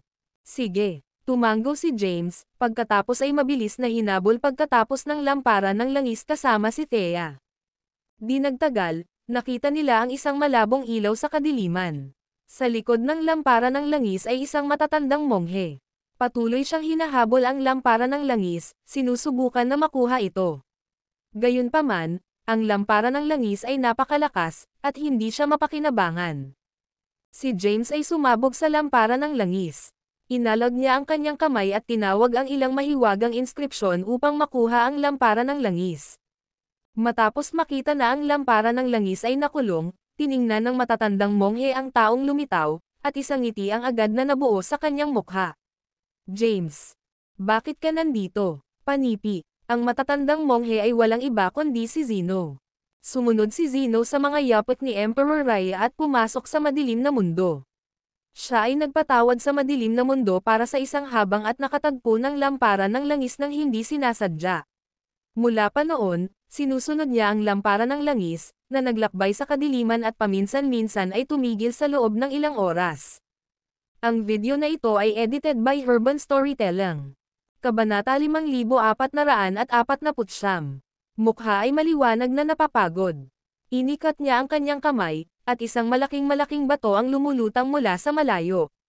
Umupo siya at sinabing, hinahabol ko ang bagay na ito sa loob ng ilang oras. Maaari na akong magpahinga. Inihayag ni James ang kanyang kamay, at ang lamparan ng langis ay lumulutang sa kanya. Sinuri niya ang lamparan ng langis at natagpuan ito na napakakaimahimala, lalo na ang wick at malabong ilaw. Matapos suriin ang lamparan ng langis para sa isang habang, natuklasan ni James na hindi mabilang na mga primitive na inskripsyon ang nabuo ng ilaw. Ngayon na nakuha niya ang lamparan ng langis, maaari niyang linangin ang mga primitive na inskripsyon ng marami sa karera ng madilim na daigdig. Gayunpaman, ang mga primitive na inskripsyon ng mga karera na nabilanggo sa loob ng mundo ng bilangguan ay hindi kasama sa loob ng lamparan ng langis. Inalis ni James ang lamparan ng langis, tiningnan si Zeno, at tinanong, nabawi mo na ba ang iyong mga alaala? Tumango si Zeno at sinabi, ang lamparan ng langis ay napakakaimahimala. Nang makalapit ako dito, ang aking kaluluwa pati na rin ang mga alaala na nakuha mula sa akin, dahan-daang nakuhang muli. Panipi. Ikaw ay dating pinagkakatiwalaang confidential ni Emperor Raya at tinawag na Best Rune Arts Grandmaster. Alam mo ba ang pinagmulan ni Emperor Raya? Diretso na tanong ni James. Ano ba talaga ang tinutukoy mo? Tanong ni Zeno na may nakasimangot. Sumimangot si James at sinabing, talagang pinagmulan ba si Emperor Raya? Tinitigan ni Zeno si James at nascan siya ng kanyang zen. Pagkaraan ng ilang sandali, sinabi niya, ikaw. Paano napakalakas ng iyong pisikal na katawan ngayon? Ang mga browser ni James ay nag-furrow na mas magaan, at sinabi niya, kahit na ang isang powerhouse sa banal na ranggo ng Celestial ay hindi makita sa pamamagitan ng lakas ng aking katawan, o nadarama ang kapangyarihan sa loob nito. Gayunpaman, madali mong nakita ako. Tila dapat ka ring maging isang pambihirang tao. Panipi. Ako, pambihirang. Nag-shock si Zeno. Pagkaraan nito, tinanong niya ng seryoso, kahit na hindi ko matrap ang lamparan ng langis. Ngunit madali mo itong natrap, at inilayo ito. Napakaganda mo. Ipinapalagay ko na pinagkadalubhasaan mo ang mga primitive na inskripsyon ng isang lahi mula sa madilim na mundo. Kung hindi man, hindi mo ito matrap. Panipi. Agad na naiintriga si James sa kanyang mga salita. Tila tama ako. Dati mong sinusunod si Emperor Raya, kaya natural lamang na ikaw ay isang espesyal na tao. Kung hindi ako mali, si Emperor Raya ay ang muling pagkakatawang tao ng mga langit na lihim ng pavilion. Samantala, dapat kang isa sa kanyang mga subordinate kahit sa iyong nakaraang buhay. Gumawa si James ng ilang mga haka-haka. Ayon sa impormasyong mayroon siya, ang lampara ng langis ay ninakaw ng Master ng Langit na Lihim na Pavilion. Gayunpaman, ang Master ng Langit na Lihim na Pavilion ay malubhang nasugatan at tumakas. Sa makatuwid, nahulaan ni James na ang Master ng Langit na Lihim ay nasa limitado ang pavilion at walang pagpipilian kundi ang muling magkakatulad. Siya ay muling nagkatawang tao sa eroplano ng Endlos bilang Ziraya. Gayunpaman, hindi niya agad na nakuha ang mga alaala ng kanyang nakaraang buhay. Ang lampara ng langis ay dinala sa Endlos at lumitaw sa isang lugar na malapit sa kanya. Kaya, patuloy siyang sinusubukan na pinuhin ito. Ito ay hindi hanggang sa umalis siya sa eroplano ng Endlos na nakuha niya ang kanyang mga alaala. Sa kasamaang palad, hindi niya nakuha ang kanyang lakas. Sa gayon, pinili niyang iwanan ang lampara ng langis dahil maaakit ito ng maraming panganib sa kanyang sarili. Hindi siya mabubuhay kung ang Yefteris at ang iba pang karera ay sumunod sa kanya. Sama-sama ni James ang puzzle na may ilang mga salita mula kay Zeno. Nalaman mo na ang tungkol sa langit na lihim na pavilion. Mukhang marami kang nakaranas pagkatapos umalis sa eroplano ng Endlos. Tiningnan ni Zeno si James na nagulat at sinabi, "Well, tama ka. Si Emperor Raya ay ang muling pagkakatawang tao ng Master ng Langit na Lihim na Pavilyo." Matapos kumpirmahin ang mga haka-haka ni James, naisip ni Zeno at sinubukan na alalahanin ang isang bagay. Pagkaraan ng ilang sandali, huminga siya ng malalim at sinabing, "Napakahabang kwento. Hayaan mo na ang paksang ito. Sa halip, pag-usapan natin kung ano ang iyong mga karanasan pagkatapos umalis sa eroplano ng Endlos." Panipi. Ang video na ito ay edited by Urban Storytelling. Kabanata 5450. Zeno ang lahat tungkol sa paggalaw ni James sa eroplano ng Endlos ngunit walang kamali-mali tungkol sa kanyang mga pakikipagsapalaran sa mga eroplano sa labas. Ang mga paggalaw at nakamit ni James ay mga mainit na paksa sa labas ng eroplano at madilim na mundo. Kaya, wala siyang itago at makatutuhanang nagbahagi ng kanyang mga karanasan pagkatapos umalis sa eroplano ng Endlos. Inihayag pa niya ang kanyang pagkakakilanlan bilang tagapagtatag ng Supremacium sa kanyang nakaraang buhay. Binisita ko ang punong himpilan ng langit na lihim na pavilion at nakipagpulong sa kanilang deputy master na si Shoro Yesar. Sinabi niya sa akin na ang kanilang Panginoon ay nagnanakaw ng lamparan ng langis na ginagamit upang makapasok sa mundo ng bilangguan. Gayunpaman, siya ay nasugatan at tumakas. Nawala din ang lampara ng langis pagkatapos ng pangyayaring iyon. Tumingin si James kay Zeno at tinanong, "Sabihin mo pa sa akin ang tungkol kay Emperor Raya." Tumango si Zeno at sinabi, "Si Emperor Raya ay naging Panginoon ng langit na lihim na pavilion sa kanyang nakaraang buhay. Ang kanyang pangalan ay Theron Terrell, at siya ay mula sa lahi ng Tribunal. Ang lahi ng Tribunal ay kasangkot din sa digmaan na nangyari sa madilim na mundo. Sa katunayan, sila ang pangunahing puwersa ng pakikipaglaban sa pagkawala ng panig. Halos lahat ng mga miyembro ng tribunals ay lumahok sa labanan. Matapos ang kanilang pagkatalo, ang kanilang mga powerhouse ay nabilanggo. Si Theron ay naligtas mula sa pagbabahagi ng kanilang kapalaran dahil siya ay naging isang alagad ng makalangit na lihim na pavilion sa isang mahabang panahon. Matapos mabilanggo ang mga powerhouse ng lahi ng tribunal, patuloy na nililinang ni Theron ang lihim. Nang maglaon, pinasok niya ang ranggo ng Quasi-Bliss at inaangkin na ang madilim na Panginoon ng mundo. Inisip ni Theron na siya ay walang kapantay at nais na i-save ang mga nabilanggo na mga tribunals, kaya't sumakay siya sa mga Yefteris at ninakaw ang lampara ng langis. Gayunpaman, ang lampara ng langis ay isang napakahalagang item at mabigat na bantayan.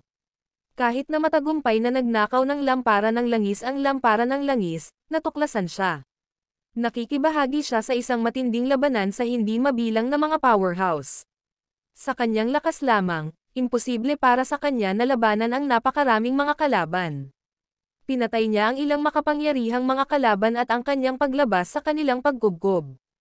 Sa kasamaang palad, labis siyang nasugatan. Panipi, tumahimik si Zeno at nagbuntong hininga. Pagkatapos, ipinagpatuloy niya, na sinasabi, sa aking nakaraang buhay, naging alagad din ako ng makalangit na lihim na pavilion at isa sa mga pinaka-pinagkakatiwalaang mga subordinate ni Theron. Matapos tumakas si Theron, nagpadala siya sa akin ng isang mensahe. Nang maabot ko siya, halos patay na siya, at ang kanyang kaluluwa ay malapit ng magkalat. Upang mailigtas siya, napapagod ako ng napakaraming lakas at halos namatay. Kahit na pinamamahalaan kong mailigtas siya, kailangan niyang maging reincarnated. Kung hindi, ang kanyang kaluluwa ay magkalat. Ibinahagi ni Zeno ang mga nakaraang kaganapan ng detalyado. Si Theron ay muling nakipag-ugnay sa eroplano ng Endlos bilang Ziraya. Sa kasamaang palad, nawala ang kanyang mga alaala pati na rin ang kanyang base sa paglilinang. Ako, sa kabilang banda, ay sumunod sa kanya upang muling makarinig sa eroplano ng Endlos. Nawala ko rin ang aking base sa paglilinang dahil ginamit ko ang aking lakas upang mailigtas siya at payagan siyang mag-reincarnate. Gayunpaman, pinanatili ko ang aking mga alaala. Natagpuan ko siya sa eroplano ng Endlos at nanatili sa tabi niya. Nagpunta si Theron upang maging tagapagtanggol ng eroplano ng Endlos at pinangunahan ang mga powerhouse na itaboy ang hukbo ng Emmer. Sa panahon ng paglaban sa hukbo ng Emmer, nasugatan ako at nawalan ng ilang mga alaala sa aking nakaraang buhay. Ito ay hindi hanggang sa pumasok ako sa madilim na mundo at natagpuan ang lamparan ng langis na nakuha ko na ang mga nawalang alaala na ito. Panipi. Tinanong ni James, bakit hindi kinuha ni Ziraya ang lamparan ng langis nang mapanganib niya ang kanyang buhay para dito? Sa antas ng ranggo ng paglilinang ng kanyang nakaraang buhay, dapat niyang mabawi ang kanyang mga alaala matapos na maabot ang pinakamataas na ranggo. Ipinaliwanag ni Zeno, ang lamparan ng langis ay hindi natuklasan dahil sa progenitor star sa eroplano ng Endlos. Pinipigilan ng progenitor star ang mga lihim ng langit na mailantad. Gayunpaman, kung umalis si Ziraya kasama ang lamparan ng langis, maramdaman ng mga powerhouse ng Dark World ang aura nito, at mapapahamak siya. Kailangan niyang mabawi ang kanyang lakas bago niya kumpiyansa na dalhin ang lamparan ng langis sa kanya. Panipi. Ano ang ibig mong sabihin sa progenitor star? Sumimangot si James. Sumagot si Zeno, ang tinatawag na progenitor star ay ang pinagmulan ng karera ng madilim na daigdig. Matapos mabali ang site ng mga ninuno, ang ilang mga pangunahing piraso nito ay nabago sa mga planeta. Panipi. Ang video na ito ay edited by Urban Storytelling. Kabanata 5451. Zeno sinabi ng walang katiyakan, sa totoo lang, hindi ko alam ang mga detalye. Maraming mga alamat tungkol sa site ng mga ninuno. Ito ay isang lugar na bumalik sa kasaysayan. Kahit na ako ay isang alagad ng mga makalangit na lihim na pavilion sa aking nakaraang buhay, wala akong maraming impormasyon tungkol dito. Alam ko lamang na mayroong isang lugar sa madilim na mundo kung saan ipinanganak ang hindi mabilang na karera. Ito ay isang mapalad na lupain na puno ng mga pagkakataon. Gayunpaman, nawasak ito sa ilang kadahilanan, at ilang mga pangunahing piraso lamang ang nakaligtas. Ang mga pangunahing piraso na ito ay lumubog sa madilim na mundo at nabuo sa mga bituin ng progenitor. Gayunpaman, kakaunti lamang sa mga tao na matagal nang nabuhay tungkol sa mga kaganapang ito. Narinig ko ang tungkol sa kanila mula sa Theron. Bumalik noon, iginiit niya ang muling pagkakatawang tao sa isang progenitor star. Iyon ay kung paano kami natapos sa eroplano ng Endlos. Panipi. Ang Earth ba ang progenitor star? Tanong ni James na may nakasimangot. Si James ay ipinanganak sa mundo, o upang maging mas tumpak, ito ang planeta kung saan siya ay muling nagkatawang tao. Matapos maabot ang gayong taas sa kanyang ranggo ng paglilinang, masasabi niya sa Earth ay hindi lamang isang ordinaryong planeta. Umiling-iling si Zeno at walang katiyakan, ito ay dapat. Kung hindi man, si Ziraya ay hindi magtatayo ng isang estatwa sa mundo. Sa palagay ko ay ginawa niya ito dahil mayroong isang buwan sa progenitor star. Hindi ako sigurado tungkol sa kung ano ito. Matapos sagutin ang tanong ni James, tumingin si Zeno kay Thea. Ang mga Mevriers ay dapat magkaroon ng kamalayan sa progenitor star. Alam nila na ang mga pangunahing piraso ng site ng mga ninuno ay nagbago sa progenitor star. Ito ang dahilan kung bakit nila ipinadala si Thea sa eroplano ng Endlos. Panipi.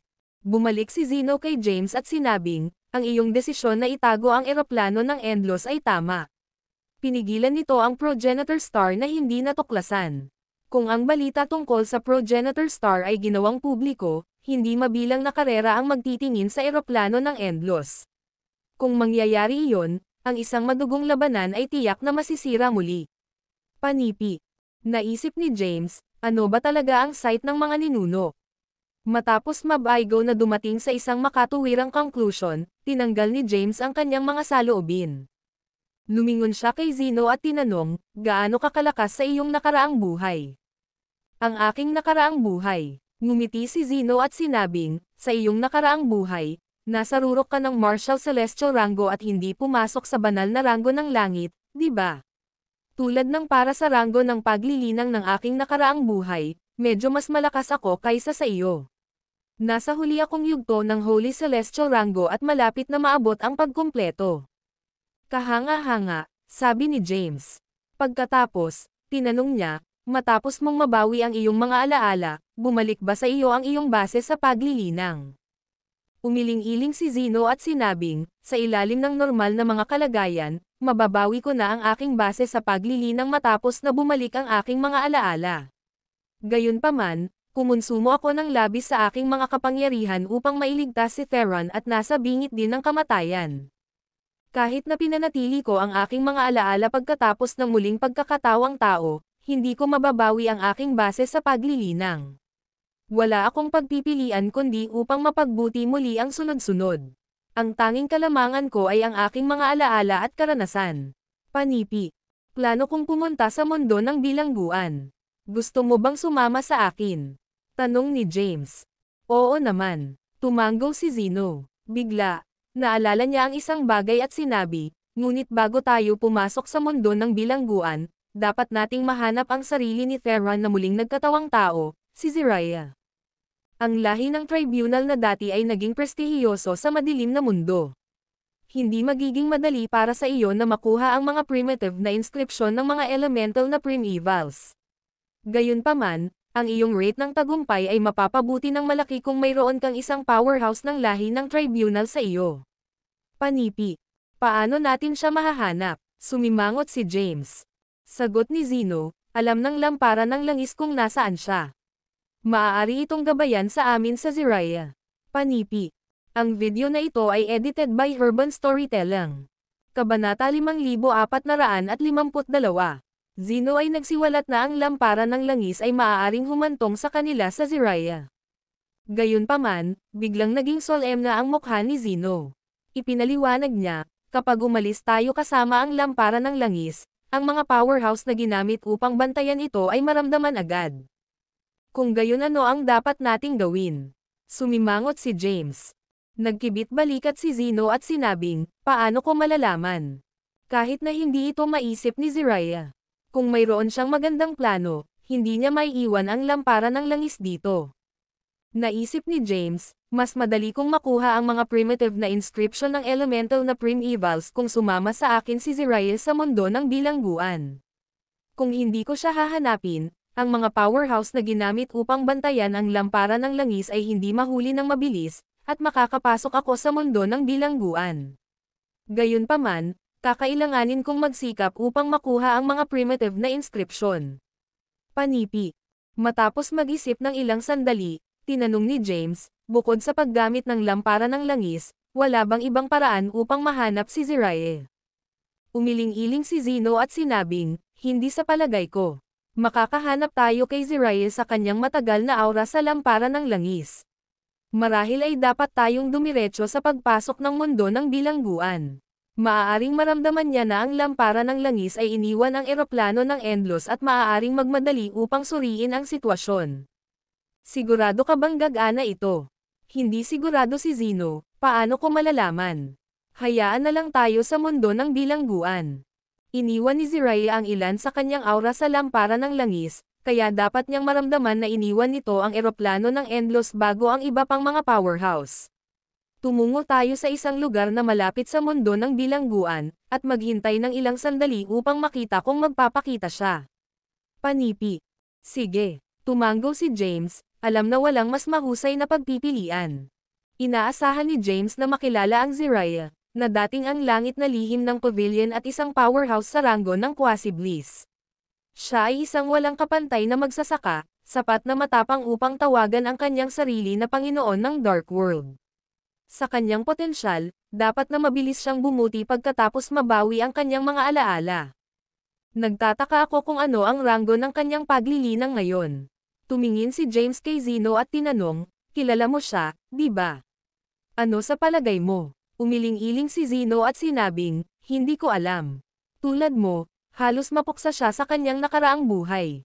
Kaya, hindi niya agad mabawi ang kanyang mga alaala. Gayunpaman, isinasaalang-alang ang kanyang mga potensyal at nakaraang mga nagawa sa buhay, at paghuhusga din sa dami ng oras na lumipas mula nang umalis siya sa eroplano ng Endlos, ipinapalagay ko na naabot na niya ang Martial Celestial Rango. Marahil ay maaaring siya ay nasa mas mataas na ranggo. Kailangan nating makilala siya upang malaman. Panipi. Tumigil si James sa pagtatanong. Lumingon siya kay Thea at sinabing, hayaan. Tinanong ni Thea, nagawa mo na ba ang anumang pananaliksik kung nasaan ang mundo ng bilangguan? Naturally, walang ideya si James kung nasaan ang mundo ng bilangguan. Kahit na ang mga langit na lihim na pavilion ay walang pahiwatig. Gayunpaman, naniniwala si James na malalaman ni Zeno kung saan ito matatagpuan. Tiningnan niya si Zeno at tinanong, dapat mong malaman kung nasaan ang mundo ng bilangguan, di ba? Tumango si Zeno at sumagot, oo, syempre. Bumalik noon, dumaan si Theron sa mahusay na pagsisikap upang mahanap ang mundo ng bilangguan. Ako ay isang malapit na subordinate, kaya alam ko kung nasaan ito. Sa kasong iyon, mamuno sa daan, sabi ni James. Sige, tumango si Zeno. Pinangunahan ni Zeno sina Thea at James sa labas ng madilim na mundo na konektado sa eroplano ng Endlos. Ang mundo ng bilangguan ay isang lugar kung saan ang hindi mabilang na mga powerhouse ay nakakulong. Ang video na ito ay edited by Urban Storytelling. Kabanata 5453. Ang tatlo ay umalis at nagsimulang maglakbay sa kadiliman. Ginamit ni Zeno ang pagkakataong magbahagi ng impormasyon tungkol sa mundo ng bilangguan. Ang mundo ng bilangguan ay naging bahagi ng site ng mga ninuno. Karamihan sa mga pangunahing piraso ng site ng mga ninuno ay nagkalat at nawala sa kadiliman, naiwan ang isang fragment na mundo. Matapos ang tagiliran na pinamumunuan ng 4 na sinaunang karera ay nanalo sa labanan, nabilanggo nila ang pagkawala ng bahagi sa mundo ng bilangguan at itinatag ang pinakamalakas na pormasayon na umiiral sa paligid ng lugar. Panipi. Pagsasalita tungkol sa labanan. Biglang naisip ni James ang isang bagay at tinanong, ano ang dahilan para dito? Bakit maraming mga karera ang kasangkot? Ano pa ang maaari? Bumantong hininga si Zeno. Maging detalyado. Si James ay interesado sa kasaysayan ng madilim na daigdig at nais malaman kung bakit napakaraming karera ang lumahok sa labanan. Ipinaliwanag ni Zeno, ang ugat ng lahat ay ang site ng mga ninuno. Ang site ng mga ninuno ay nawasak ng matagal bago ang labanan. Kahit na ito ay nasira, isang landas na tinatawag na Halcyon Road, na kilala rin bilang Halcyon Sea, ay nakaligtas.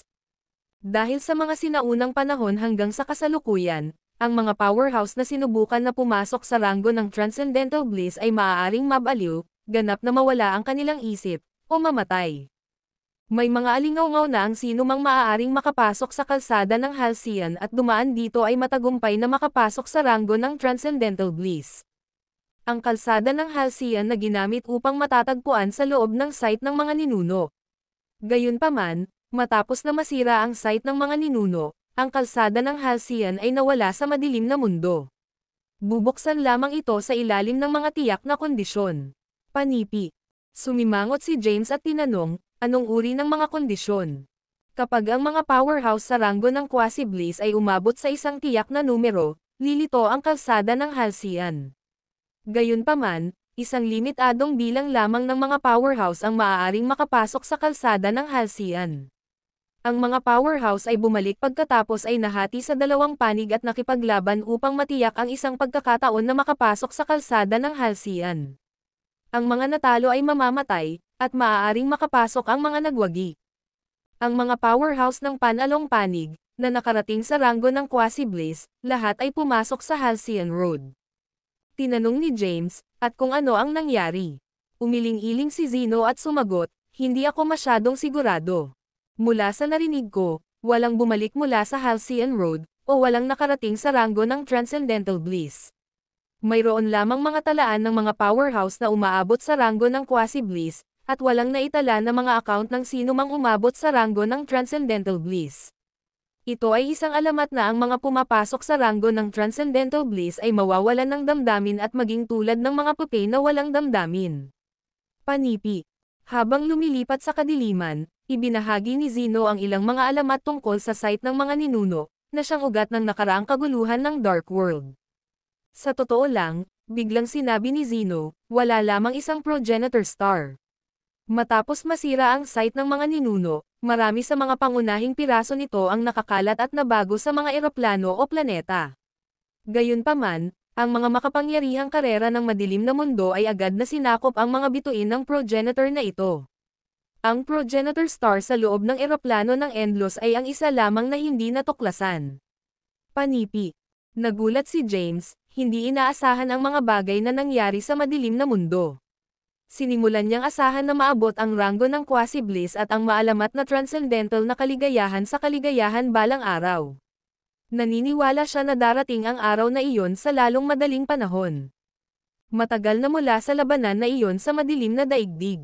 Sigurado ako na mayroon ng maraming mga powerhouse sa ranggo ng Quasi-Bliss sa ngayon. Ang Halcyon Road ay makakasama muli. Bumantong hininga si Zeno. Ang trio ay patuloy na sumulong patungo sa kanilang patutunguhan. Ang video na ito ay edited by Urban Storytelling. Kabanata 5454. James, Thea, at Zeno ay lumipat sa kadiliman. Di nagtagal, nakarating sila sa labas ng isang sinaunang pagkawasak na tinawag na Sky Tomb, na inuri bilang isang ipinagbabawal na zone. Tumigil si Zeno sa labas ng pagkawasak. Tiningnan niya ang unahan nila at sinabing, ang lugar na ito ay tinatawag na Sky Tomb.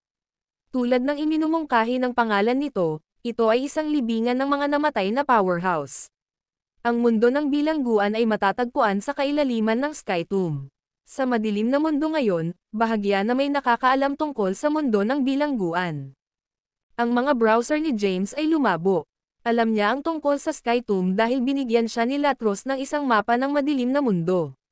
Kaya, mayroon siyang isang magaspang na ideya ng mga lokasyon ng ilang mga lugar. Ang Sky Tomb ay isang kilalang ipinagbabawal na lugar, na pinangalanan din bilang isa sa 10 mapanganib na mga rehiyon. Kahit na ang mga powerhouse sa banal na ranggo ng langit ay hindi madaling makipagsapalaran sa libingan ng langit. Maging si Latros, ang pinuno ng Theatens, ay walang ideya na mayroong isang mundo ng bilangguan sa loob ng libingan ng langit. Hindi ba nagtitipon ang mga pinuno ng iba't ibang karera upang may set up ang pormasayon? Ang lohikal na pagsasalita, dapat mayroong isang grupo ng mga taong nakakaalam tungkol sa mundo ng bilangguan. Bakit kakaunti lamang ang nakakaalam nito? Hindi man lang alam ng langit na lihim na si Pavilion ang tungkol sa mundo ng bilangguan, mausisa na tanong ni James. Ipinaliwanag ni Zeno, ang mga nag-set up ng pormasayon ay hindi kinakailangan ng mga pinuno ng kanilang karera. Sa katunayan, marami sa kanila ang mga miyembro na pinakamalalim sa kani-kanilang mga primitive na inscription. Pagkatapos nito, kinuha nila ang mga oaths upang hindi kailanman ibunyag ang lokasyon ng mundo ng bilangguan sa ilalim ng anumang mga kalagayan. Bukod dito, panipi, bigla, tumahimik si Zeno, at ang kanyang ekspresyon ay naging solemna. Nagpatuloy siya, na nagsasabing, matapos may set up ang mundo ng bilangguan, ang mga powerhouse na nakikibahagi sa pag-set up nito ay nakakuha ng aksidente sa isa't isa sa mga sumusunod na taon. Karamihan sa kanila ay patay na. Marahil ang mga powerhouse lamang ng 4 na karera ng mga ninuno at ilang makapangyarihang karera ay buhay pa. Panipi. Nakapagtataka si James, bakit nangyari ito? Ipinaliwanag ni Zeno, malamang ang apat na sinaunang karera ay sumali sa puwersa upang lihim na patayin ang natitira, tulad ng kung paano sila nagkakaisa upang mapawi ang mga Glaces. Nawalan ng interes si James. Binago niya ang paksa, nagtanong, nakarating na kami malapit sa mundo ng bilangguan. Maghintay tayo dito ng ilang sandali upang makita kung darating ang Ziraya pagkatapos madama ang kinaroroonan ng lamparan ng langis. Inaasahan kong mabilis siyang dumating. Kung ang iba pang mga powerhouse ay nakakaramdam ng lamparan ng langis sa harap niya at dumating dito, magkakaroon tayo ng malalim na problema. Panipi. Sumang-ayon si Zeno, oo. Hindi tayo makapaghintay ng masyadong mahaba. Tingnan muna natin ang lugar. Hindi pa ako napunta sa loob ng mundo ng bilangguan, kaya hindi ko talaga alam ang tungkol sa lugar na ito. Malinaw na tumango si James. Ang trio ay pumasok sa mga lugar ng pagkasira at agad na napansin ang hindi mabilang na mga libingan sa paligid ng lugar. Ang ilan sa mga libingan ay hindi pa rin buo, ngunit ang ilan ay gumuho na. Ang bawat isa sa mga libingan ay naglabas ng kakila-kilabot na kapangyarihan at sama ng loob sa mundo. Ang mga powerhouse na hindi pumasok sa banal na ranggo ng Celestial ay hindi kailanman maglakas loob na lumakad sa libingan ng langit. Bagaman hindi pumasok si James sa banal na ranggo ng Celestial, ang kanyang pisikal na katawan ay katangi-tangi. Kaya, hindi siya apektado ng nasirang aura. Si Thea, sa kabilang banda, ay may isang nakakagulat na katawan, kaya wala siyang kinakatakutan. Samantala, maayos din si Zeno. Pagkatapos ng lahat, siya ay isang beses na isang powerhouse sa huling yugto ng Holy Celestial rank at nilagyan ng hindi mabilang na mga kasanayan upang salungatin ang nasirang aura. Napansin ni James ang isang porma sayon matapos na dumaan sa ilang mga libingan, at ang lamparan ng langis sa kanyang kayamanan sa imbakan ay nagsimulang yumapekto. Naramdaman niya ang pagbabago bago sa unahan niya at malalim na mga inskripsyon na hindi pa niya nakatagpo dati. Sa kabila ng hindi pamilyar sa mga inskripsyon, tiwala si James sa pag-unawa at pag-decipher ng pagbuo. Gayunpaman, ang pagbuo ay komplikado at naglalaman ng mga primitive na inskripsyon ng hindi mabilang na karera. Ito ay aabutin sa kanya ng mahabang panahon bago niya masira ang pagbuo. Maghintay tayo rito. Natagpuan ni James ang isang nasirang bundok at naupo sa rurok. Naglakad si Thea at tumayo sa tabi niya. Tumingin si Zeno sa paligid. Naghihintay para magpakita si Ziraya. Ang oras ay lumipas sa araw-araw. Ang mga inaasahan ni Zeno ay dahan-daang naging pagkabigo. Ito ay halos 10,000 taon mula nang dumating sila sa Sky Tomb. Kung naramdaman ni Ziraya ang lamparan ng langis, darating na siya ngayon. Ang video na ito ay edited by Urban Storytelling. Kabanata 5455. Suddenly, naramdaman ni James ang isang hindi pangkaraniwang pagbabago bago ng aura sa malayo. Tumayo siya at sinabing, nararamdaman ko ang ilang mga tao na papalapit. Hindi na tayo makapaghintay. Hayaan na. Pinatawag ni James ang lamparan ng langis, hinawakan ang kamay ni Thea, at sumugod patungo sa porma sayon. Mabilis na sumunod si Zeno sa likuran nila. Nang makalapit sila sa pagbuo, isang mahiwagang kapangyarihan ang lumitaw mula sa lamparan ng langis at binuksan ang isang puwang para sa kanila na dumaan. Maraming mga matatandang lalaki ang dumating pagkatapos ng agwat sa pagbuo ay nagsara. Inscan nila ang paligid, ngunit ang kanilang zen ay hindi maaaring tumagos sa pagbuo sa kabila ng pagiging peerless powerhouse. Kahit na, madarama nila ang matagal na aura sa paligid nila at tiyak na ilang mga nabubuhay na nilalang ang nasa lugar sa harap nila. Huli na kami, panipi. Oo, marahil ay pumasok na siya sa mundo ng bilangguan gamit ang lamparan ng langis. Sino ito? Nawala ang lamparan ng langis sa sobrang panahon na ang nakakaraan. Ngayon na bigla itong lumitaw malapit sa bilangguan, maaari lamang itong sabihin na ang magnanakaw ay nakabawi at pumasok sa mundo ng bilangguan kasama ang lamparan ng langis upang iligtas ang mga bilanggo. Panipi. Hindi namin mahabulin siya sa mundo ng bilangguan. Umatras tayo ngayon, at talakayin ang bagay na ito. Ang ilang mga tinig ay nakipag-usap sa libingan ng langit. Makalipas ang ilang sandali, nawala ang kanilang mga tinig.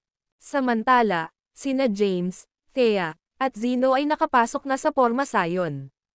Gayunpaman, napagtanto nila na maraming mga layer dito. Matapos pumasok sa Porma Sion, natuklasan ni James na ang bawat layer ay pinalayas ng ibang lahi.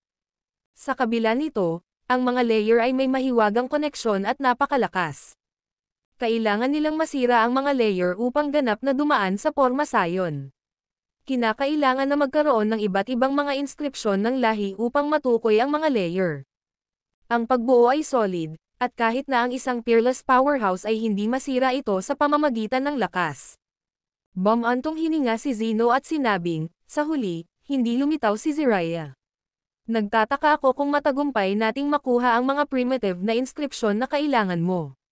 Duda ako na magiging madali ito. Iniisip namin ang tungkol dito pagkatapos makarating sa pormasyong ito. Wala pang matatag na plano si James ngunit nadama na ang pag-aalala ay hindi makakatulong. Maaari nilang isipin ang pagkuha ng mga primitive na inskripsyon pagkatapos pumasok sa mundo ng bilangguan. Hinawakan niya ang lampara ng langis at dahan-daang binuksan ng paisa-isa ang mga layer ng Porma Sion. Ang grupo ay dahan-daang sumulong, at pagkatapos na dumaan sa hindi mabilang na mga layer, sa wakas ay lumitaw sila sa isang malawak at mahiwagang mundo. Ang mga serrated na bundok ay lumayo sa malayo, at isang gem-asol na stream na pinalawak sa mga lambak. Ang hangin ay nakaramdam ng pag-refresh dahil ito ay sagana sa enerhiya na espiritual na Empyrean. Pinakawalan ni James ang kanyang Zen ngunit hindi mahanap ang mga hangganan ng mundo. Gayunpaman, maaari niyang maramdaman ang ilang mga shards ng inskripsyon na nakakalat sa buong lugar. Sinabi niya na nagulat, ito ba ang nawasak na site ng ninuno? Bakit hindi ang progenitor star ng eroplano ng Endlos ay binubuo ng mga mahiwagang primitive inscription? Panipi.